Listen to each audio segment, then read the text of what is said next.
22 taong gulang pa lamang sina Janela Salvador at Marcus Patterson nang magkaroon ng anak. Ngayon ay mahigit 3 taong gulang na ang supling nilang si Jude. Ang edad ni Janela at Marcus ang isa sa mga dahilan ng kanilang hiwalayan noong 1 taon. We were at the right age naman pero considered syempre young pa rin ang 2022. Cause those are your prime years when you're still enjoying your life. Siguro it took a toll on our relationship when Jude came and he wasn't prepared for it. He wasn't fully prepared.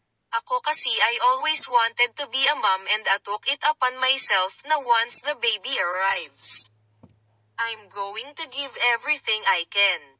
I'm going to raise him to the best of my abilities. Paglalahad ni Janela sa YouTube channel ni Karen Davila. Halos hindi na raw makilala ng aktres ang sarili noong mga panahong may problema sila sa relasyon ni Marcus.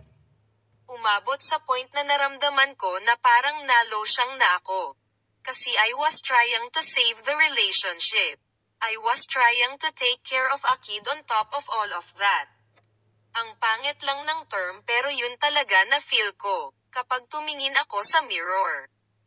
Di ko na nakikilala yung sarili ko. Makahulugan kwento ng aktres. Ngayon ay nanatili namang magkaibigan ang dating magkasintahan para sa kanilang anak. Kung mayroong pagkakataon ay hinihiram ni Marcus si Jude kay Janela upang makapag-bonding.